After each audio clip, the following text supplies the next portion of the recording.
تو اس کے بعد کیا رہ جائے گا؟ جنگل کا قانون ہے نا، جس کے پاس طاقت ہے وہ جا کے جس کو مرضی اٹھا لے گا. تو اس صورتحال کے اندر اس وقت جو علاقائی سیکیورٹی ہے، علاقائی تعاون جو ہے، جو باقی ملک بچ گئے ہیں، خاص طور پر جو امریکہ کے مخالف بھی ہیں، تو ان کے لیے بھی اب یہ میرا خیال ہے کہ نئے آپ سمجھے کہ رومز جو ہیں، نئے آپشنز جو ہیں، نئے طریقہ کار جو اس پہ وہ کام کرنے پہ مجبور ہو گئے ہیں. اب رشیا جو ہے اس کے پریزیڈنٹ پہ اٹیک کر دینا، یہ اسی طرح ہے کہ جیسے انہوں نے ونزویلا پہ یعنی اٹیک کیا اور ان کے لیڈرشپ کو اٹھا لیا، ان کی بیوی کو بھی اور ان کے جو ہے پریزیڈنٹ کو بھی. اب اسی طرح اگر آپ دیکھیں اس وقت تو رشیا کے ساتھ یہ سارا کچھ، اور اس کے پیچھے کون سے ممالک آپ کو نظر آئیں گے؟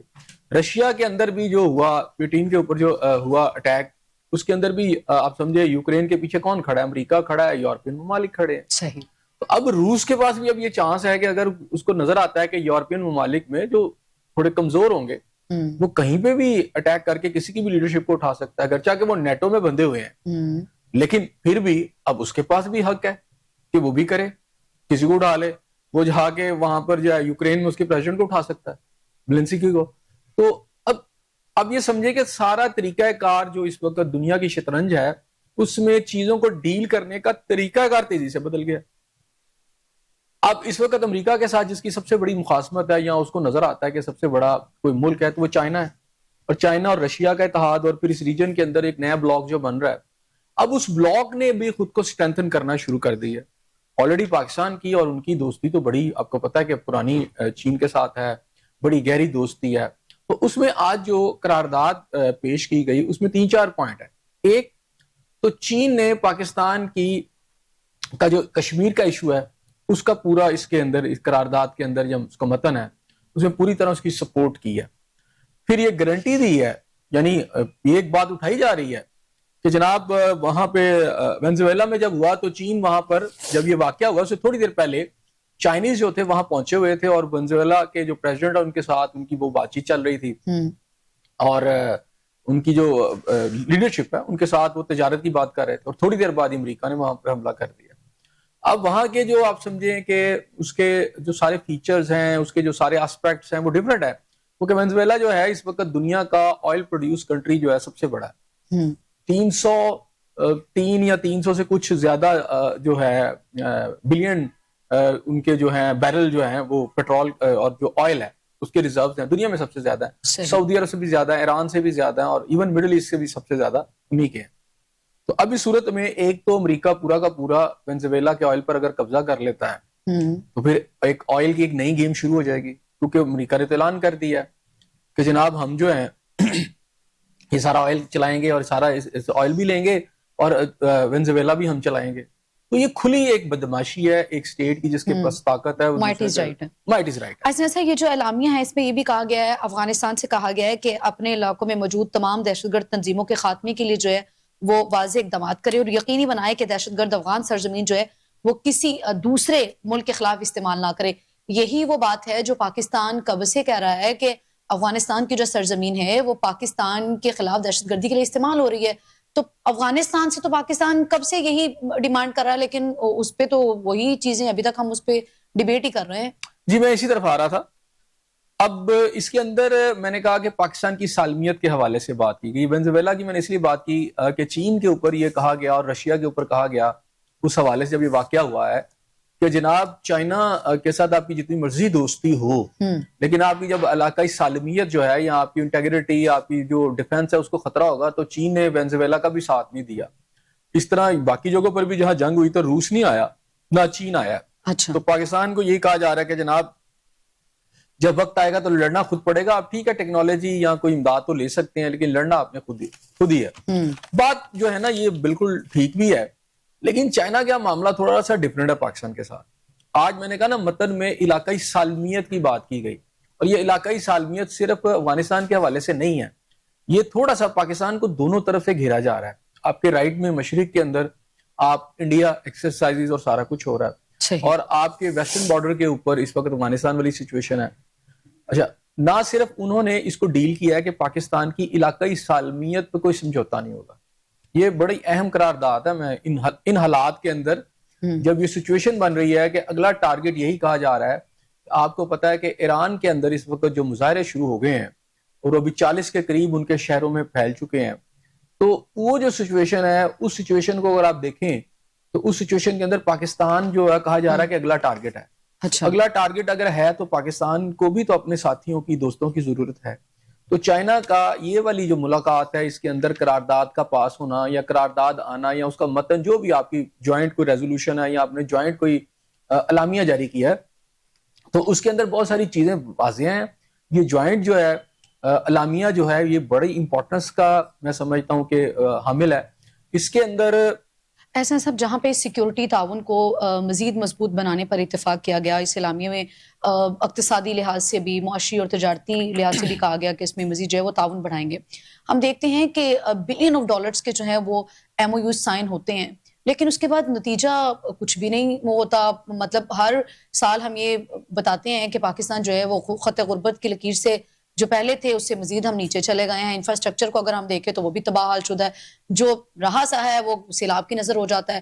تو بلینز ڈالر کے ایم او یوز پر سائن ہونا, پھر ہر اعلامیے میں یا ہر ملاقات میں چین کی بات کریں سب, وہ چاہے چین کے ساتھ بھی آپ کی جب بھی کوئی وزیر اعظم حلف اٹھاتا نا تو وہ سب سے پہلے چین کا ہی دورہ کرتا ہے, اور اس میں ہمیں یہی نوید سنائی جاتی ہے کہ بلین ڈالرز کے جو ہیں وہ ایم او یو سائن ہو چکے ہیں. چین کے ساتھ بھی آپ کے 12 ایم او یو سائن ہوئے, لیکن میں پوچھنا یہ چاہ رہی ہوں کہ اقتصادی تعاون کی یقین دہانی کے بعد ہم کہاں پہ سٹینڈ کر رہے ہیں؟ دیکھیں بات یہ ہے کہ چائنا کا معاملہ جو ہے نا بالکل اس سے ڈیفرنٹ ہے.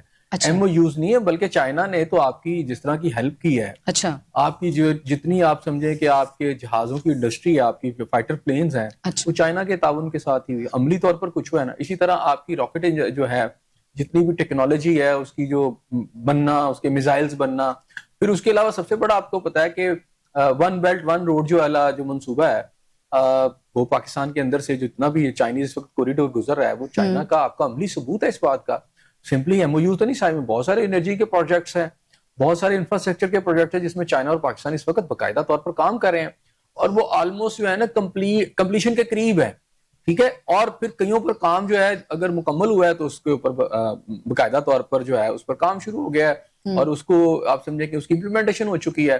ابھی آپ کا جو راستہ آتا ہے چین سے سارا کا سارا, یہ جو روڈ آ رہی ہے ساری چائنیز کوریڈور, ساری کی ساری بنائی کس نے ہے؟ چائنا نے مل کے بنائی ہے نا پاکستان کے ساتھ. میرا خیال ہے پاکستان کا اور چائنا کا کیس جو ہے نا وہ تھوڑا ڈفرینٹ ہے.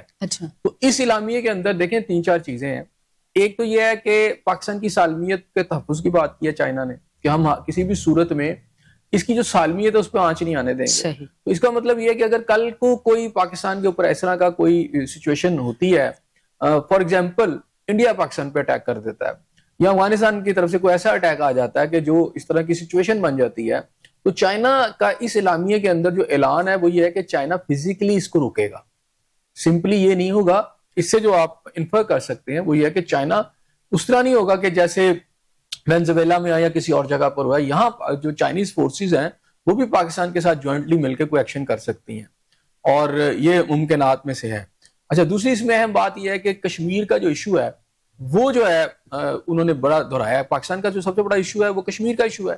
دوسرا پاکستان کا جو بڑا ایشو ہے وہ افغانستان کا ایشو ہے. تو افغانستان کو بڑا کلیئر کٹ میسج دیا گیا, جو آپ نے خود بھی کہا ہے کہ ان کی سرزمین جو ہے ٹیررزم کے لیے استعمال نہیں ہونی چاہیے.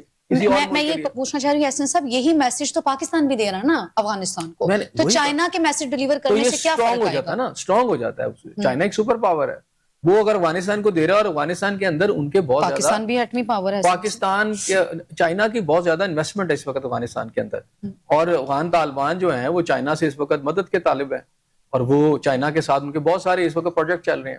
تو جب جوائنٹ ہو جاتے ہیں, سپر پاور بیچ میں آ جاتی ہے, تو جو دوسری پارٹی ہوتی ہے اگر پاکستان کی بات نہیں مان رہی تو چائنا کی تو ان کو ماننی پڑے گی نا. ایک خاص حد جو ہے اس سے آگے افغانستان نہیں آ سکے گا پاکستان کے خلاف. تو میرا خیال ہے کہ آج چائنا نے اس چیز کو ریوائیو کیا بات کو. اور اس میں ایک اور اہم بات یہ ہے کہ پاکستان نے چائنا کے جو میجر ایشوز ہیں جس کے اندر امریکہ جو ہے چائنا کے خلاف ہے, اور اس کے ان ایشوز کے اوپر اس کے مخالفوں کی سپورٹ کر رہا ہے, مثلا تائیوان کا ایشو جو ہے اس میں پاکستان نے اس کے متن کے اندر بڑا کھل کر بات کر لی ہے کہ سنکیانگ کا مسئلہ ہو, تائیوان کا مسئلہ ہو, تبت کا مسئلہ ہو, یا چائنیز جو کیا کہتے ہیں سمندر ہے وہاں پر جو جنوب کے اندر یا ڈیپ آ جاتے ہیں, وہاں کے جو ایشو ہے اس کے استعمال کے حوالے سے پاکستان ٹوٹلی چائنا کی حمایت کرتا ہے, تائیوان کے ایشو کے اوپر بھی اور باقی ایشوز کے اوپر بھی, اور ہانگ کانگ کے ایشوز کے اوپر بھی. اچھا ایسے سب چونکہ چائنا کے حوالے سے آپ نے کہا کہ ایک بڑا کریڈٹ آپ نے چائنا کو بھی دے دیا، چونکہ اس اعلامیہ میں بھی جو ہے وہ سرمایہ کاری کے حوالے سے بھی بات کی گئی. اس وقت چین اور پاکستان کے درمیان جو تجارتی خسارہ ہے وہ 5 بلین ہے. پاکستان کا جو کل تجارتی خسارہ ہے وہ 5.9 بلین ہے. اب ماہرین معاشیات کہتے ہیں کہ اس تجارتی خسارے کا جو اہم ذمہ دار ہے وہ چائنا ہے. وہ کہتے ہیں کہ جی کمرشل اور گھریلو استعمال کی جو 80% اشیاء ہے وہ تو ہم چین سے منگواتے ہیں، اور پاکستان نے مزید جو ہے وہ 268 چینی اشیاء پہ جو ٹیرف ہے وہ بھی ختم کر دیے. تو وہ کہتے ہیں کہ اس تجارتی خسارے کی جو ذمہ دار ہے وہ بذات خود چین ہی ہے، اور ہم اس پہ اکتفا کریں کہ چائنا کو تو ایک بہت بڑا احسان ہے ہمارے اوپر. دیکھیں سب سے پہلی بات یہ ہے کہ چائنا ہم سے کیا چیز منگوا رہا ہے یا اس کو ہماری ضرورت ہے کہ نہیں. ہمارے یہاں مسئلہ یہ ہے کہ ہم جو ہے ایک تو اسکل لیول نہیں ہے ہماری، دوسری بہت سارے ایسے ایشوز ہیں کہ ہمیں جسے کہتے ہیں نا کہ ایڈ اپ کر کے کوئی اچھی حالت میں آپ کوئی ایسی چیز پروڈیوس کریں گے جو آپ کسی ملک کو دے سکیں. ہمارے یہاں پر نہیں ہے، ہمارے یہاں پر خام مال ہے. چائنا ہم سے اس حوالے سے بہت آگے ہے. چائنا کی جو ایکسپورٹ ہے یعنی وہ ہمارے لیے امپورٹ جو ہے وہ بہت زیادہ ہو گئی ہے. یہ جو تجارتی خسارے کی وجہ پوری دنیا کے ساتھ اس کے ساتھ یہی صورتحال ہے نا. یہاں تو آپ اپنی چیزیں پروڈیوس کریں، آپ کی اکانومی ہے نہیں، آپ کی صنعتیں بند ہیں یا ہو رہی ہیں، آپ کی فیکٹریاں بند ہیں، تو آپ اس سے زیادہ سستی چیزیں وہاں سے منگوا رہے ہیں. تو تجارتی خسارہ تو بڑھنا ہے، اس صورت میں وہ تو بڑھے گا تب کہ آپ ایکسپورٹ کریں گے اس طرف چیزیں. کوئی فنش گوڈز ہوں گی آپ کے تو یہاں مسئلہ اپنا ہے نا کہ آپ فنش گوڈز ہیں. البتہ چائنیز جو ہیں آپ کو بہت سارے اور سیکٹرز کے اندر آپ مجھے دیکھیں نا، آپ کے یہاں ڈیمز کے ایشو جو ہیں اور بہت سارے اور اہم جو پروجیکٹس ہیں اس میں چائنا آ رہا ہے. اور چائنا تو آپ کو پتا $55 بلین کی اس وقت جو ابتدائی جو تھا یہ جو چائنیز کوریڈور تھا اس میں جو انہوں نے کمٹ کیا تھا آپ کے ساتھ کہ ہم یہ کریں گے، تو انہوں نے اس کو پر عمل کیا ہے. وہ تو پیسے آپ کو دے رہے ہیں. پھر چائنیز بینکوں نے آپ کو جو یہاں پر آپ کو ابھی جو ریزرو جو ہے اس کو بڑھانے کے لیے انہوں نے یہاں پر پیسہ بھی جو ہے یہاں پر انویسٹ کیا. اصل مسئلہ ہمارا اپنا ہے. یہ بات آپ کی ٹھیک ہے کہ وہ اس تجارت کو بڑھنا چاہیے، ہمیں بھی ایکسپورٹ کرنی چاہیے، لیکن سوال یہ ہے کہ چائنا پن سے لے کر کنگھی تک اور کنگھی سے لے کر ہر چیز بڑی سے بڑی وہ آپ کو بنا کے بڑی اچھی کنڈیشن میں دے رہا ہے. یہاں تو آپ کا انفراسٹرکچر اور ساری چیزیں اتنی مضبوط ہوں. ہاں یہ آپ ضرور کہہ سکتے ہیں. یہی ہم پوچھنا چاہ رہے ہیں ہم اپنے انفراسٹرکچر کے اوپر ہی تو بات کر رہے ہیں. نہیں تو ہمیں آپ کا انفراسٹرکچر جو ہے وہ بھی سیلاب کی نظر ہو جاتا ہے. اس کا چائنا تو قصوروار نہیں ہے نا. ہاں آپ یہ کر سکتے ہیں. ہم نے تو وہ پاکستان اقتصادی راہداری منصوبے کی صورت میں بھی ایک بڑی اچھی پلاننگ کی تھی. ہماری تو راہداری منصوبہ یہ ہے کہ چائنا کی جتنی بھی ٹریڈ دنیا کے ساتھ ہوگی وہ پاکستان سے گزر کے جائے گی. پاکستان راہداری ہوگا اور پاکستان کو اس مد میں جتنا بھی ٹیکس ہوگا وہ بہت زیادہ آئے گا نا. ظاہری بات ہے پاکستان کے بجٹ جو جتنے بھی سالانہ بجٹ ہے ان سے زیادہ ہے. ابھی ظاہری بات ہے کہ وہ پوری طرح آپریشنل ہی نہیں ہے. اب دوسری صورت میں آپ یہ دیکھتے ہیں ابھی انڈیا کے ساتھ آپ کی وار ہوئی ہے تو چائنیز ٹیکنالوجی آئی ہے تو جو آپ نے جس کے ساتھ مل کے آپ نے لڑا نا ان کے ساتھ یہ سارا کچھ تو کہیں نہ کہیں تو انہوں نے آپ کا ساتھ دیا تو یہ سارا کچھ ہوا. میرا خیال ہے چائنا کا case is totally different case. باقی ممالک کے ساتھ آپ کا کیس اور ہے. دوسری بات ہے کہ پاکستان ہے، میں اسی کمنگ ٹو دا چیز کہ ابھی آپ نے تائیوان اور ان جگہوں پہ بات کی یا باقی جگہوں کے حوالے سے کہ پاکستان نے چائنا کے اس کیس کو سپورٹ کیا. اب اگر میں بات کروں تائیوان کی، ٹھیک ہے نا، اور باقی جگہوں کی جہاں پر چائنا جو ہے اس وقت امریکہ کے خلاف کھڑا اور امریکہ اس کی مخالف قوتوں کو وہاں سپورٹ کر رہا ہے نا، ٹھیک ہے. تو جب مخالف قوتوں کو سپورٹ کر رہا ہے تو پاکستان نے اس میں واضح طور پر یہ کہا ہے کہ ہم چائنا کے ساتھ کھڑے ہیں اس سارے معاملوں کے اندر، جس کے اندر انڈیا تبت کے معاملے پر انڈیا چائنا کے ساتھ نہیں کھڑا، ٹھیک ہے. اسی طرح تائیوان کے معاملے کے اوپر جو ہے وہ امریکہ جو ہے تائیوان کی سپورٹ کر رہا ہے اور چائنا جو ہے ظاہری بات ہے وہ کہتا ہے یہ ہمارا ہے. تو اس میں پاکستان نے چائنا کی سپورٹ کیا. تو پاکستان نے تھوڑا سا اس سارے ایشو کے اندر ہمیں یہ نظر آ رہا ہے کہ جہاں چائنیز ایشو آ گئے ہیں تو پاکستان امریکہ کا بھی ساتھ اس میں نہیں دے رہا اور پاکستان کلیئرلی چائنا کا ساتھ دے رہا ہے. تو پاکستان کی اس وقت جو خارجہ پالیسی ہے اس میں ہمیں کچھ دن پہلے ایسے لگا کہ پاکستان کی جو خارجہ پالیسی ہے وہ زیادہ شاید جھک گئی ہے امریکہ کی طرف، اور شاید یہاں یہ باتیں بھی کی جاتی رہی کہ اسرائیل کی طرف زیادہ جھک گئی ہے اور شاید چائنا ہم سے ناراض ہو گیا. لیکن یہ جو ابھی متن آیا ہے سارا جتنا بھی آپ کی اس وقت اعلامیہ آیا ہے اس میں پاکستان نے جو کور ایشو ہے چائنا کے اس کے اوپر چائنا کی مکمل سپورٹ کا اعلان کیا کہ ہم اس ایشو پہ جو کہ امریکہ مخالفت کر رہا ہے. تو اس کا مطلب ہے پاکستان کس کی مخالفت کر رہا ہے؟ ان ایشوز کے اوپر چائنا کی حمایت کر رہا ہے اور امریکہ کے ساتھ مخالفت کر رہا ہے. تو پاکستان کی جو پالیسی ہے میرا خیال ہے فورن پالیسی کسی ایک ملک پر ڈیپینڈنس کی بھی نہیں ہے. صحیح. پاکستان چائنا ایک بڑا بلاک ہے اس وقت، رشیا چائنا. وہ وہاں پر بھی اسی طرح کام کر رہا ہے اور ساتھ کوشش کر رہا ہے کہ امریکہ کے ساتھ بھی اس کے تعلقات ٹھیک ہوں. یہ بڑی ایک پیچیدہ سی ایک میں سمجھتا ہوں لائن ہے کہ جس کے اوپر he has to walk she has to walk, اس کے اوپر اس کو چلنا پڑا ہے اس وقت چائنا کو, پاکستان کو ٹائٹ روپ کے اوپر. تو مشکل ہے لیکن اچھے طریقے سے چل رہے ہیں. اچھا ایسا سب جو امریکہ ہے, امریکہ یا یورپین ممالک ہے, وہ پاکستان سے جو ہے وہ ویلیو چیزیں خریدتا ہے ابھی جس کے اوپر ہم ڈیبیٹ کر رہے ہیں, جبکہ جو چین ہے وہ ہم سے خام مال خریدتا ہے, پھر الٹا وہ مہنگے کپڑوں کی صورت میں ہم اس کو جو ہے وہ خرید بھی رہے ہوتے ہیں, وہ ہم ہی سے خریدتے ہیں, پھر ہم ہی کو مہنگے داموں فروخت بھی کرتے ہیں. اگر چین جو ہے وہ اسے پاکستان کی ترقی کے لیے اتنا ہی سنجیدہ ہے کہ ہر اعلامی میں کہا جاتا ہے کہ اتنی ارب کی یا اتنے بلین ڈالر کی سرمایہ کاری ہے, اگر واقعی حقیقی معنوں میں چین کو پاکستان سے اتنی ہمدردی ہے تو پھر وہ کیوں نہیں ویلیویٹ چیزیں خریدتا؟ دیکھیں آپ نے بات کی ویلیو ایڈڈ, پاکستان سب سے پہلی بات ہے کہ پاکستان کی جو میجورٹی چیزیں ہیں ویلیو ایڈڈ ہے ہی نہیں. یہاں ڈیبیٹ ہم کیا کریں, پاکستان سینٹرل ایشیا ہو, پاکستان امریکہ کو دے رہا ہو, ویلیو ایڈڈ نہیں ہے. پاکستان زیادہ تر را مٹیریل ہی دے رہا ہے, صحیح ویلیو ایڈڈ ہے ہی بہت تھوڑا ہمارا. اور چائنا کو بھی اسی لیے را مٹیریل کی ضرورت ہے. ہمارے پاس تو وہ ٹیکنالوجی نہیں ہے, چائنا ہم سے بہت آگے ہے, ہمیں وہ زیادہ اچھی فنش گڈ جو ہے سستے میں دے رہا ہے.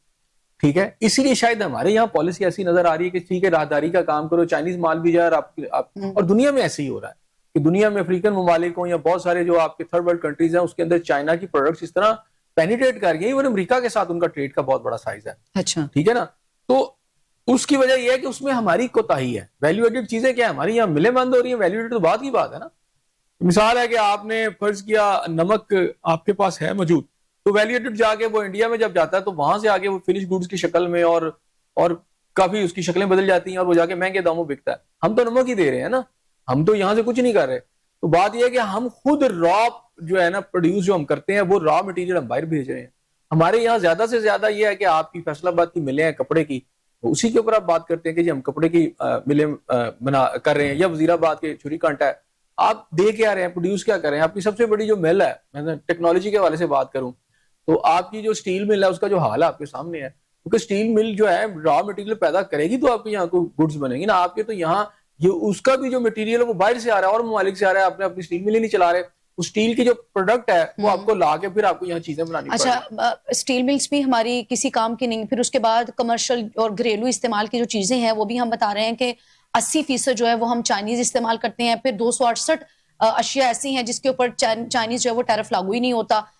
اگر اتنا کچھ بھی سارا کچھ ہے, پھر اس کے باوجود ایسے سب کس معاشی ترقی کی بات ہو رہی ہے, پھر کس اقتصادی اعلامی کی بات ہو رہی ہے, کون سی سرمایہ کاری ہے؟ جی وہ 80% تو ہمیں گھریلو اور کمرشل ایشیاء ہم انحصار کر رہے ہیں چائنا کے اوپر, پھر ہم کہہ رہے ہیں کہ سرمایہ کاری بھی ہو رہی ہے. بالکل مطلب دونوں چیزیں اتنی تضاد ہے کہ وہ میں خود سمجھنے سے قاصر ہوں. نہیں بالکل آپ صحیح کہہ رہی ہیں. یہی جو فگر ہے, یہ جو آپ کی مس مینجمنٹ ہے معاشی معاملات کے اندر یا گورننس کے جو ایشوز ہیں, اسی پر آپ دیکھیں نا کہ آئی ایم ایف نے انگلی اٹھائی جو آپ نے ابھی شروع میں بتایا, میں اسی کو اس کے ساتھ ریلیٹ کر دیتا ہوں جی کہ ہم اس پہ بات کر لیتے ہیں کہ اس کے اندر آپ نے آج کو 15 رکنی کمیٹی پرائم منسٹر پاکستان نے بنائی کہ جناب یہ کمیٹی جو ہے یہ آگے اس کو دیکھے غور و فکر کرے گی اور اس میں سمائی سطح کے اوپر وہ یا مہینے کی سطح کے اوپر وہ اپڈیٹ کرے گی.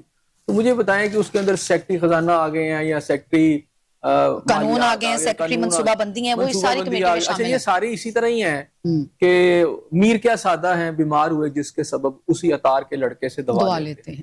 جنہوں نے یہ بربادی پھیری ہے انہی کی کمیٹی بنا دی گئی ہے. اور اس کمیٹی میں کیا نکلنا ہے, وہ جسے کہتے ہیں نا اب کمیٹی ڈال دی آپ نے, تو ہمارے تو یہاں سے لگتا ہے کہ کمیٹی ڈال دی گئی. پاکستان کے اندر یہ ایشو جب خراب کرنے ہوں تو کیا ہوتا ہے, جی کمیٹی بن گئی ہے, جی وہ کمیٹی میں ایشو چلا جاتا ہے, پھر کبھی اس کا واپسی نہیں ہوتی. ابھی آپ کے سامنے یہ ہوا کہ جب چینی کا مسئلہ ہوا ایکسپورٹ کا سارا, تو کمیٹی بن گئی. جی کمیٹی نے کیا نکالا, آج تک چینی مارکیٹ میں نہیں آ سکی. ٹھیک ہے, اسی طرح آٹا غائب ہو گیا, کمیٹی بن گئی. جی اچھا یہ بیوروکریسی آپ کی, یعنی جو کرپٹ ترین ہے جس کے اوپر آئی ایم ایف کہہ رہا ہے کہ جناب ان کی وجہ سے سارا کچھ, انہیں کو پھر انچارج بنا دیا, تو اس میں سے نکلنا کچھ بھی نہیں ہے. تو بات یہ ہے کہ یہی وجہ ہے کہ پاکستان کے اندر اس وقت جو صورتحال ہے, معیشت کے جتنے بھی اعداد و شمار ہیں, یہ جو مرضی کہتے رہے, اگر ٹھیک ہوتی تو ضرورت تھی اتنی بڑی کمیٹی بنانے کی جس میں سارے سیکٹری ڈال دی ہیں کہ کچھ نکال کے دو. نکلنا کیا ہے, وہ خود ہی تو سارا خراب کر رہے ہیں. تو گورننس جنہوں نے برباد کی ہے. اچھا یہ چیز تو ایک ویریفائی ہے کہ آئی ایم ایف نے بھی آپ کو واضح کر دیا کہ 5,353 ارب روپے کی جو ہے وہ آپ کے ہاں کرپشن ہوئی ہے. پھر آپ کہتے ہیں کہ ہمیں تو ہماری غلطیوں کا بھی نہیں علم تھا, یہ تو آئی ایم ایف کی مہربانی ہے کہ اس نے ہمیں بتا دیا کہ جی اتنی کرپشن ہوگی. جب یہ چیز بھی ویریفائی ہو چکی ہے کہ اتنے ارب کی کرپشن ہوئی ہے تو ایسے سب اس کو فلٹر کرنا اتنا مشکل ہوتا ہے کہ یہ اتنی کرپشن کس نے کی, کسی ایک شخص نے کی یا اس کے ماتحت بھی کچھ لوگ تھے جنہوں نے یہ سارا کام کیا. اب یہ کسی اکیلے شخصیت کا کام تو نہیں ہے, شخص کا کام تو نہیں ہے کہ وہ اتنے ارب کی کرپشن کر لے. اس کے ماتحت کچھ تو ہوگا, تو اس کو فلٹر کرنا اتنا مشکل ہے کہ آپ کہتے ہیں ہم نے پوری پتہ نہیں 21 رکنی کا 25 رکنی ایک کمیٹی تشکیل دے دی ہے, اب وہ کمیٹی ہمیں بتائے گی کہ جی کرپشن اصلی کی کس نے ہے. مصباح اس عوام میں سارے ننگے ہیں, you scratch my back I scratch yours, ٹھیک ہے. اب مجھے یہ بتائیں کہ یہ جو چینی گئی تھی وہ تو کیبنٹ کی منظوری سے باہر گئی تھی نا, اور واپس بھی ان کی منظوری سے آئی, اور اس میں اتنا بڑا سکیم نکل آیا. تو اب وہ سکیم نہیں پکڑا گیا, پکڑنے والے بھی یہی تھے, کرنے والے بھی یہ ہیں.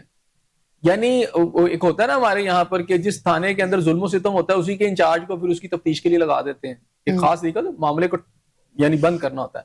اب ان کے لیے مصیبت یہ ہے کہ یہ تو معاملے کو بند کرنا چاہتے ہیں, لیکن آئی ایم ایف جو ہے بند نہیں ہونے دے رہا. اب آئی ایم ایف جو ہے بند نہیں ہونے دے رہا تو ظاہری بات ہے کچھ نہ کچھ تو کرنا ہے. پنجابی میں کہتے ہیں جی گونگلواں تو مٹی چاڑنی. اب یہ کمیٹی بن گئی ہے, کمیٹی میں ایشو آ جائے گا, جو پرائم منسٹر صاحب کو بتایا جا رہا ہے جی گورننس کے کیا مسائل ہیں. اچھا جنہوں نے مسائل ڈالے ہیں وہ بتائیں گے ان کو, تو اس میں سے کیا نکلنا ہے. ہم تو اپنا قبلہ اور رستہ بھی درست کرنے کو تیار ہیں. ہمارے یہاں تو جو کرپٹ ہے اسی کو انچارج لگا دیا گیا ہے. یا آپ کے سیکٹری تو لوٹ کے کھا رہے ہیں, آپ کی جو بیڈ کریسی ہے وہی تو لوٹ کے کھا رہی ہے. سب سے بڑی کرپشن آئی ایف نے جو پن پوائنٹ کیا ہے وہ آپ کی بیڈ کریسی کی ہے, یعنی برا کریسی, یا اس کو کہیں کہ انتہائی بری جو آپ کی کریسی ہے وہ یہ سارا کچھ کر رہی ہے. تو جو کھا رہے ہیں یہ ان بیوروکریٹس کو دیکھیں نا, ان سیکٹریز کو دیکھیں, ان کے باہر جو ہے اس وقت جو یہ سائفن آؤٹ کر کے پیسہ لے کے جا رہے ہیں. اس وقت پاکستان کا سب سے بڑا مسئلہ کرپشن ہے. وہ آپ کی سوشل فیبرک میں اور آپ کی حکومتی فیبرک میں اس طرح پینیٹریٹ کر چکی ہے کہ وہ, اور پھر اس کے خاص طبقہ ہے وہ آپ کا یہ بیوروکریسی کا طبقہ ہے, سیاستدانوں کا طبقہ ہے, یہ سارا کھا رہے ہیں پکڑ کے. کوئی چیز بغیر آپ سمجھے کمیشن کے ہے ہی نہیں, اور اس کو لیگلائز کر دیا گیا. نیچے والا کو بھی پتا ہے کہ اوپر کو دینا ہے, تو جب وہ چلے گا پھر انہی کو انچارج بنا دیا گیا. شاید میرا خیال ہے کہ یہ خود کو دھوکہ دے رہے ہیں. ملک کی اکانومی نیچے کی طرف جا رہی ہے, نوز ڈاؤن ہوئی ہے, اور اس طرح ملک کی اکانومی آپ ٹھیک کہہ رہی ہیں اس طرح نہیں اٹھائی جا سکتی جب تک کہ آپ سب سے پہلے اس کے میجر کازز کو نہ ڈھونڈیں. اور میجر کاز آپ کی کرپشن ہے, اور اس کے اندر آپ کا پورا ایک جو سسٹم اوپر بیٹھا ہوا ہے وہ پاکستان کے ہر پروجیکٹ میں پیسہ کھا رہا ہے. تو جب آپ پیسے کھا رہے ہیں تو وہ تو کرپشن کی نظر ہو گیا, یعنی 5000 ارب روپیہ, اٹس اے ہیوج اماؤنٹ, وہ تو نظر ہو گیا, وہ کھا پی گئے. تو آپ پھر جنہوں نے کھایا پیا اس کی ان کو تو پن پوائنٹ کیا ہی نہیں گیا, پھر انہی کو سارا کچھ دے دیا. یہ جتنے سیکٹریز ہیں اس میں شامل ہیں اس کرپشن کے اندر, اور ان کے نیچے جتنی بھی ان کی وہ فوج ظفر موج ہوتی ہے. مطلب ہر سیکٹری کے گھر میں 10-10 گاڑیاں کھڑی ہیں, کوئی اس کی وہ ساس کے گھر میں ہے, کوئی اس کی وہ کیا کہتے ہیں نند کے گھر میں ہے, اور کوئی اس کے وہ کیا کہتے ہیں بھائی کے گھر میں گاڑیاں سرو کر رہی ہیں, اور کوئی حساب کتاب ہی نہیں ہے. اور ان کا یہ جو لیوش قسم کی زندگی ہے یا لائف سٹائل ہے اس کو مزید ہر سال اور بہتر کیا جاتا ہے. ابھی میرے پاس کچھ ویڈیوز آئی ہیں, ابھی اگر آپ دیکھیں کہ پنجاب پولیس کے افسران کے دفاتر دیکھ لیں تو آپ کانوں کو ہاتھ لگا لیتے ہیں. اربوں روپے, مثلا ایسے لگتا ہے کہ پنجاب پولیس کے مغلیہ شہزادے ہیں ان کے افسران جو ہے, جس طرح آپ شارے اپنے دفاتر میں بنا رہے ہیں. ایک ایسی قوم جو بھوک ننگ کا شکار ہے, جہاں 2.5 کروڑ نہیں, میرا خیال اب تو 3-4 کروڑ بچے 2.5 کروڑ کا فگر تو وہ ہے جو گورنمنٹ خود دے رہی ہے, بے روزگار ہیں, اور ان کے ٹیکس کے یعنی ان کے ٹیکس کے منی سے یہ یشیاں کرتے پھر رہے ہیں. اب انہی کو انچارج بنا دیا گیا. تو کیا پاکستان یہاں ترقی کرے گا؟ مجھے بتائیں پاکستان کس طرح اس صورتحال سے نکلے گا؟ اچھا ایسے صاحب گورنمنٹ کی ڈٹائی یہ ہے کہ وہ ابھی بھی کرپشن سے پاک پاکستان کا دعویٰ کرتے ہیں, پھر معیشت کے استحکام یا پھر مستحکم ہونے کی بات بھی کرتے ہیں, پھر ایون کہ یہ بھی بڑی, اگر آپ کا کرپشن سے پاک پاکستان ہے اور اس میں ترقی کی راہ پہ سارا کچھ ہو رہا ہے, معیشت بھی آپ کی جو ہے وہ مستحکم ہے, تو پھر جو آئی ایم ایف کے کہنے پہ آپ نشاندہی کر رہے ہیں, آئی ایم ایف نے نشاندہی کی, آپ نے کمیٹیاں تشکیل دے دی, اس کمیٹی میں ابھی یہ بھی شورٹی نہیں ہے کہ آپ ان لوگوں کی نشاندہی ہونے کے بعد سمجھ آ جاتی کہ جی اس ادارے نے اتنی کرپشن کی ہے, پھر اس کی سزا کا تعین بھی تو نہیں ہوتا. کوئی ہے, بس انہوں نے معاملے کو رفع دفع کرنے کے لیے کیا ہے. ایسے اس کی وجہ یہ ہے کہ وقت بھی ضائع کر رہے ہیں, پیسہ بھی ضائع کر رہے ہیں, کس طرف لے کے جا رہے ہیں. دیکھیں آئی ایم ایف کو بھی پتا ہے یہ کرپٹ لوگ ہیں, انہوں نے اسی طرح کرنا ہے, اور وہ آپ پر قرضے پر اور قرضے پہ قرضہ دینا چاہتا ہے, کیونکہ ہم بالکل یعنی پابا زنجیر ہو جائیں, پھنس جائیں پوری طرح. آئی ایم ایف ان کو بڑی خوشی ہوتی ہے, میں آج آپ کو بتاؤں, وہ بھی کوئی ٹھیک لوگ نہیں ہیں, وہ بھی یہ چاہتے ہیں ہم سے قرضہ لیں اور یہ ملک جو ہے اپنے سارے ایسٹ ہمارے ساتھ رہن کر رکھ دیں, اور پھر ایک وقت آئے کہ بالکل ہی ہم ان کو فارغ کر دے نا, ایک قسم کا بینک کرپٹ ہو جائیں یہ, تو وہ خود قرضے پہ قرضہ دیتے ہیں, انہیں بھی پتا یہ کرپٹ لوگ ہیں. اچھا اب انہوں نے لینا ہے قرضہ, اور ظاہر ہوتا ہے $7 بلین سے کچھ زائد کا انہوں نے قرضہ جو منظور کروایا ہوا ہے, تو اس کی ہر سال قسط ہوتی ہے $1 بلین کی. آگے 5 سال انہوں نے چلنا ہے, ابھی سال 2 سال ہوئے ہیں, تو انہوں نے باقی پیسے بھی لینے ہیں. تو اب انہوں نے ایک آپ کو دے دیا ہے کہ جناب یہ بیڈ گورننس ہے, بیڈ گورننس کے ساتھ انہوں نے کہا اتنا پیسہ کرپشن کی نظر ہو گیا ہے. اچھا وہ جتنے لوگ جن پہ الزامات ہیں, جن کے محکمے ہیں, ان ساروں کے انچارجوں کو بنا دیا گیا کہ لو جی تسی لبو, جنہوں نے کھایا وہی لبن. تو میرا خیال ہے اس چیز کو سمجھنا چاہیے, یہ مذاق نہیں ہو رہا, لیکن یہ ملک کے ساتھ مذاق کر رہے ہیں سارے. ملک کے ساتھ مذاق ہے, قوم کے ساتھ مذاق ہے, عام آدمی کے ساتھ مذاق ہے. آگے بڑھیں گے. اسپیکر قومی اسمبلی سردار ایاز صادق نے محمود خان اچکزئی کو جو ہے وہ اپوزیشن لیڈر بنانے پر پی ٹی آئی میں انہوں نے اختلافات کا دعویٰ بھی کیا ہے, اور انہوں نے کہا ہے کہ اپوزیشن کے بہت سے لوگوں نے رابطہ کیا ہے کہ محمود خان اچکزئی جو ہیں وہ ہمیں قبول نہیں ہے.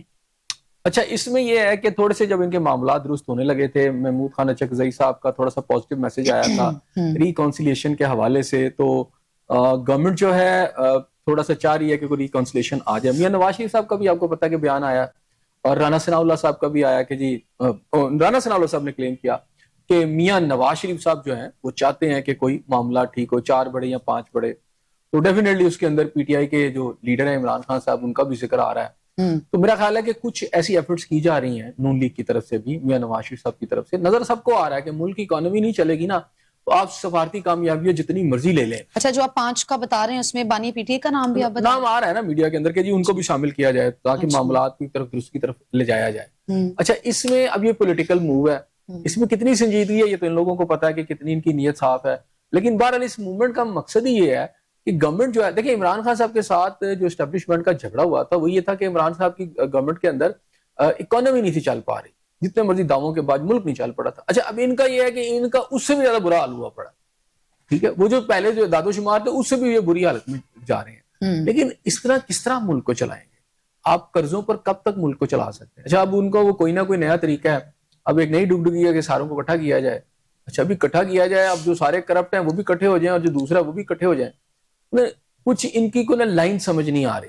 لیکن بہرحال اگر اتحاد ہو جاتا ہے ملک کے اندر تو اچھا ہے, ملک کے اندر جو اس وقت جو افراتفری کا معاملہ ہے وہ ختم ہو. لیکن بہرحال اکانومی چلانے کے لیے جو کلیم تھے نا موجودہ گورنمنٹ کے کہ ہم اکانومی کو بہت بہتر کر دیں گے, وہ نہیں ٹھیک ہو پا رہے. اب جو وزیر خزانہ ہے چونکہ یہ لائے گئے ہیں اور ان کی لائنز کہیں اور ہیں, تو جہاں سے لائنز آ رہی ہیں ان کو گورنمنٹ کے لوگ بھی کہہ رہے ہیں کہ جناب اسی تو بندہ تھا رکھ لیتا سی, کہ انہیں نہیں ٹھیک کر سکیا. تو کچھ اندر سے بھی میں سمجھتا ہوں کہ حالات اس وقت مختلف جو طاقتیں ہیں ملک کو چلا رہی ہیں ان کے اندر بھی مجھے لگتا ہے کہ اب وقت کے ساتھ کچھ نہ کچھ سمجھے کہ بد اعتمادی کی فضا پیدا ہو گئی ہے.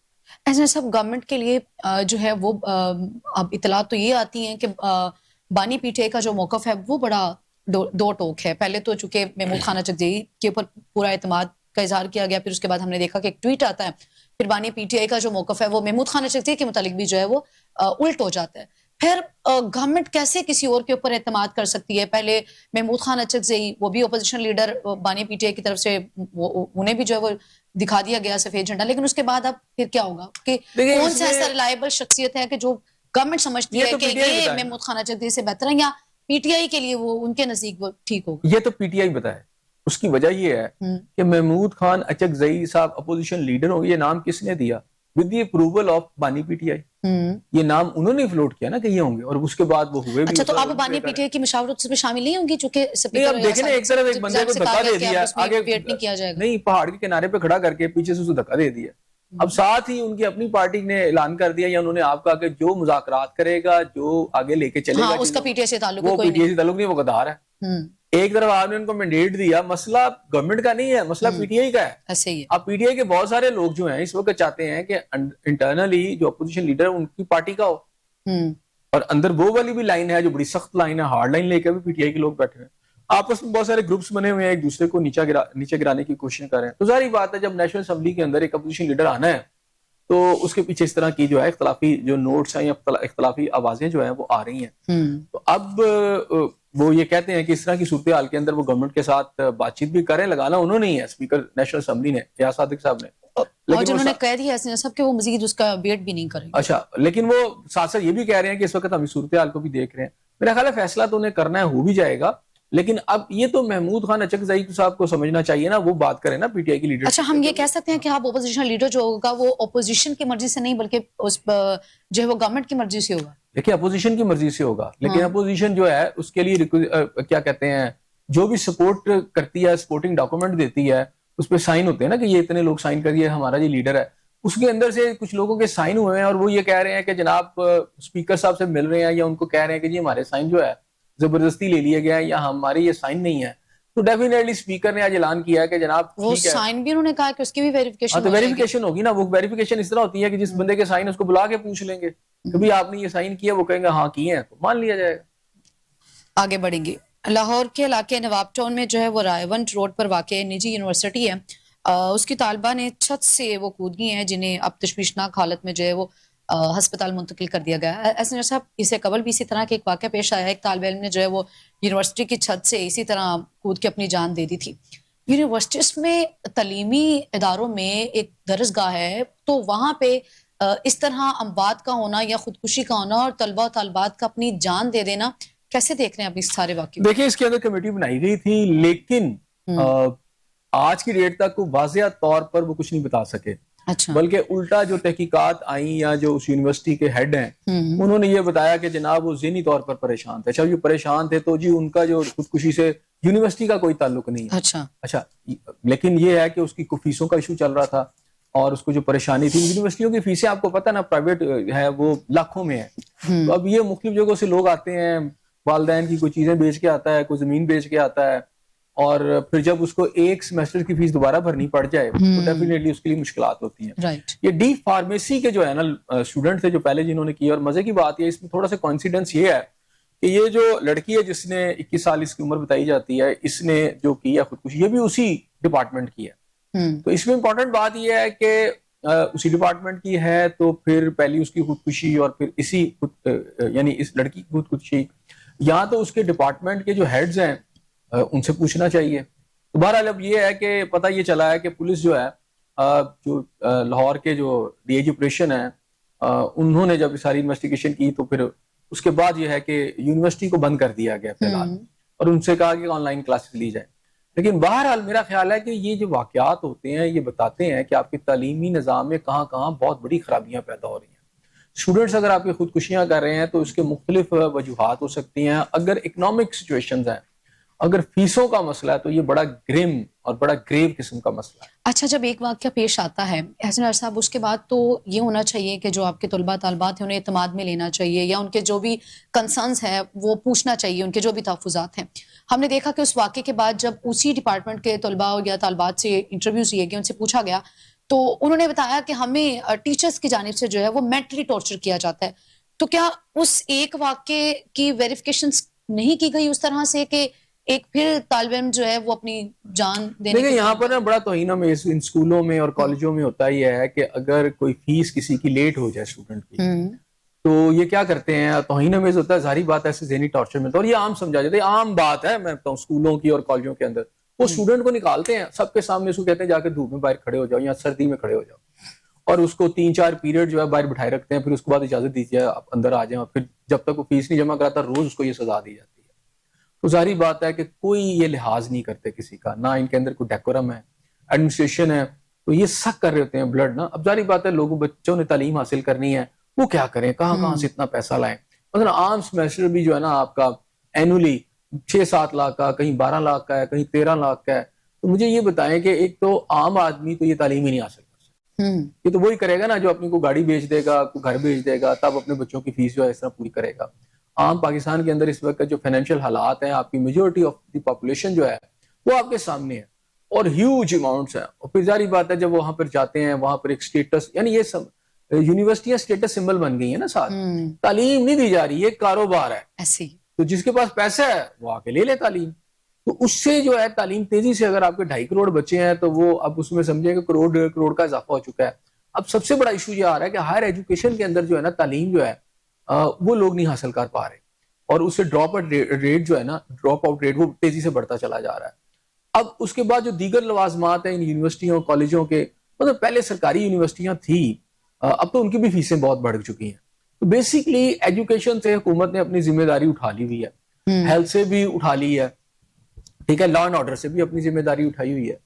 تو مجھے یہ بتائیں, دیکھیں نا, آپ کسی نے اپنی حفاظت کرنی ہے تو جی کیمرے بھی اس نے خود لگانے ہیں, سیکورٹی گارڈ بھی اس نے دکان پہ خود رکھنا ہے, تو پھر اسٹیٹ کہاں پہ اسٹینڈ تو کر پھر رہی یہ ہے؟ اربوں روپے کے اس طرح کے جو واقعات ہیں ان کا سدباب تو ہونا چاہیے. ایسے صاحب ان کی روک تھام کے لیے کوئی مضبوط کوئی ایسی حکمت عملی تو ترتیب دینی چاہیے کہ تعلیمی درسگاہوں میں تو نہیں کیا ہو سکتا ہے, میں پوچھ رہی ہوں کیا سدباب اس کا ہو سکتا ہے کہ تعلیمی ادارے میں والدین جو ہے وہ اپنے بچوں کی تعلیم کے لیے بھیجتے ہیں, تو پھر وہ کسی صورت ان کی موت کے لیے تو نہیں بھیجتے کہ آپ جائیں وہاں پہ اپنی جان. ایسے ڈپارٹمنٹس ہونے چاہیے, اسپیشل ڈپارٹمنٹس, اگر بچے پریشان ہوں, ان کا سائیکولوجیکل ٹیسٹ ہو, ان کو ایڈ کی ضرورت ہو وہ دی جائے, ان کو فائنینشیل ایشوز ہوں. اب یہ ہے کہ بہت لائک بچے بھی جو ہوتے ہیں یہ ان کو کوئی خاص اس کو فیور نہیں کرتے, ٹھیک ہے نا, وہ چند ہوتے ہیں دکھانے کے لیے ہوتا ہے. بیسیکلی یہ تو منی منٹنگ کے ادارے بن چکے ہیں.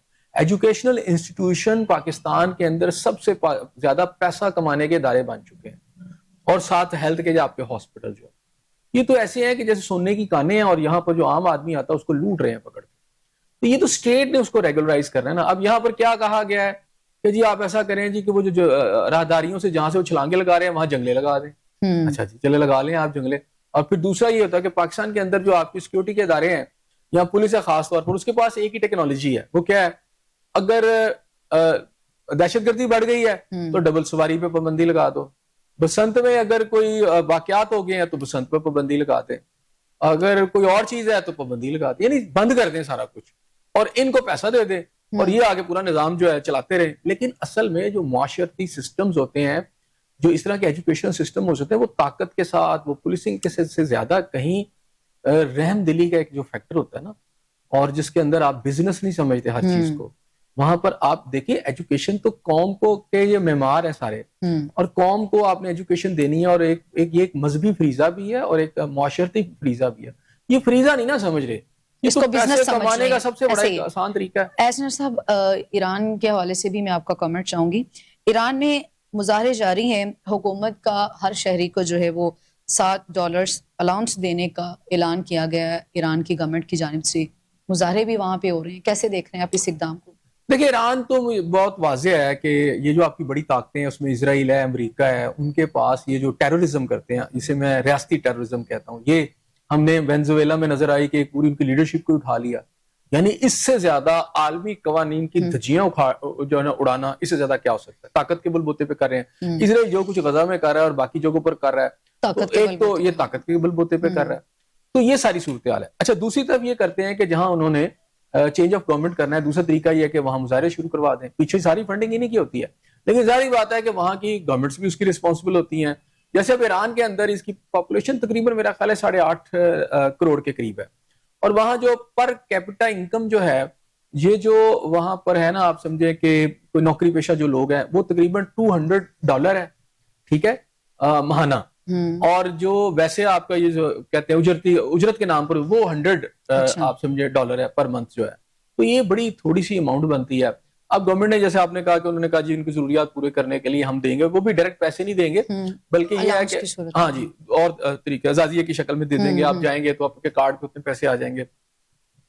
تو بہرحال ایران کا مسئلہ یہ ہے کہ ابھی اسرائیل کے ساتھ جو جنگ ہوئی وہاں پر جو کچھ ایران کے اندر ہوا, اور جس طرح وہ پینیٹریٹ کر گیا, ان کا جاسوسی اسپائناج جو ہے ان کا جس طرح اندر گھس چکا ہے, جس طرح وہ, اور یہ جو یہودی ہے نا, ان کا یہ بہت زائنسٹ جو ہے یہ, اور امریکنز یہ سارا یہ کرتے ہیں, یہ ساری جو گورا ہے نا آپ کا, یہ کہیں قتل کرنا پڑے قتل بھی کر دیتے ہیں, لیڈرشپ مارنا چاہے مار دیتے ہیں, اور پھر یہ اس طرح کے مظاہرے بھی ہو جاتے ہیں. بہرحال اب وہاں پر ہے اس کا اکنامک فیکٹر ہے, اس کی ایرانین لیڈرشپ بھی کہیں نہ کہیں اس کی ذمہ دار ہے. اب وہ بہت پھیل چکا ہے. اب ایران کو 2 سچویشنز کا سامنا ہے. ایک تو انہیں اس صورتحال کے اندر اٹیک بھی ان پہ ہو سکتا ہے, امریکہ بار بار کہہ رہا ہے, اسرائیل بھی کہہ رہا ہے. ایک تو ان کو یہ والا مسئلہ ہے کہ باہر سے اٹیک نہ ہو جائے. اچھا باہر سے ہوگا تو اندر کی کیا سچویشن ہے؟